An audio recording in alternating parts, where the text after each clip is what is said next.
साहब मेरा सवाल ये है कि देखिए 18 अक्टूबर को आपके वर्कर्स शहीद हुए, आपको बड़ी तकलीफ हुई, दुख हुआ, लेकिन एक चंद दिन पहले जो वाक़या हुआ रवादारी मार्च पे सिंध की बेटियों की तजलील की गई, उनको उठा के जो है पुलिस वालों ने मोबाइलों में फेंका, तो इस वाक़े पर आपने माजरत तो की थी, क्या माजरत काफ़ी है, माफ़ी मांगेंगे? नहीं, माजरत तो मैंने कर ली और मैंने उनसे बात भी की। वेरी अनफॉर्चुनेट, मैं इधर बिल्कुल खुलेआम कहता हूँ कि मैंने उनसे खुद रब्ता किया और अगर उनको कोई एतराज़ था तो मेरे से खुद बात कर सकते थे, मीडिया में आके नहीं करते। मैं उम्मीद आपसे एक बात करूं और आपको कुछ कहूं कि जी आपने ये खबर दी है, गलत है या सही है, या मैं आपको कोई और आप उसको अगले दिन मीडिया में जाके जी मुझे ये बड़ा मेरा ख्याल है कि मिसकमिटमेंट नहीं, नामुनासिब किस्म का रवैया था।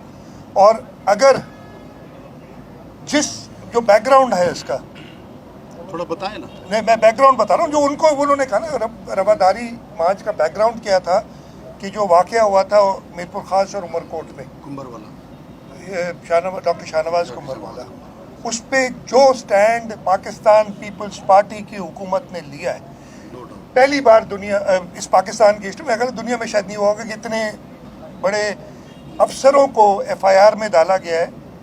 ये तो शहीद मोहतरमा बेनज़ीर भुट्टो जो भी उन पुलिस अफसरान पे था वो सब बरी हो गए उधर, उन अफसरान को डाला गया विद।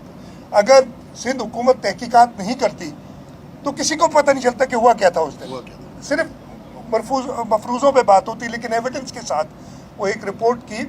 उसके बाद उस दिन हमने जब उन्होंने ऐलान किया था, एक मजहबी जमात भी हमको पता है और हम नहीं चाहते थे कि किसी किस्म का क्लैश हो, इस वजह से सेक्शन 144 लगाया गया था।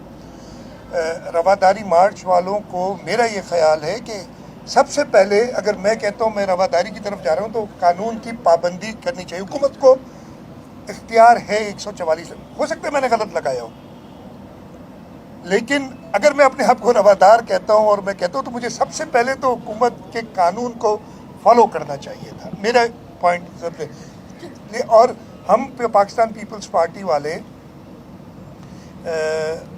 हमेशा लोगों की जो पुरअमन एहतजाज का राइट है उसको कहते हैं, लेकिन कानून के दायरे के अंदर हम कभी नहीं रोकते।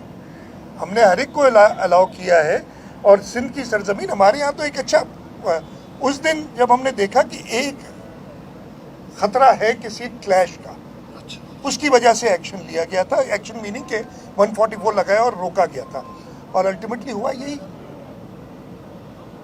और उनके दरमियान मैं तो बड़ा कहता हूँ, मेरे पास एविडेंस मौजूद है कि ऐसे लोग भी घुस आए थे जो कि गलत किस्म की नारेबाजी कर रहे थे वहाँ। अमीर आपने भी सुने, आप भी थे उधर मौजूद, आपने भी वो नारे सुने गलत किस्म के। तो आप अच्छा ना करें, ये आपको पता है। मैं बड़ा क्लियर बात करता हूँ, मैं किसी से छुपा ना, किसी मजहबी जमात गलत काम करेगी तो उसे छुपाऊंगा ना कोई और, मैं ख़त्म कर लूँ बात। ये बात हुई है तो मैं पूरी तरह कर लूँ, ठीक है जी। उसके बावजूद मैंने खुद माजरत की, इसलिए कि वो गलत था जो हुआ, उसको बिल्कुल इस तरीके से नहीं हैंडल होना चाहिए था।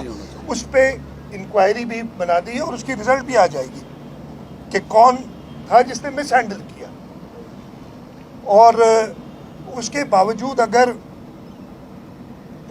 मैं तो पहले कह रहा हूँ जो उसका रूट कॉज था, अगर सिंध हुकूमत, और ये हमारा फ़र्ज़ है, ये मैं कोई ऐसा नहीं कह रहा कि हमने कोई बहुत बड़ा काम किया है, हमारा फ़र्ज़ है कि हक़ाइक़ को सामने लाना।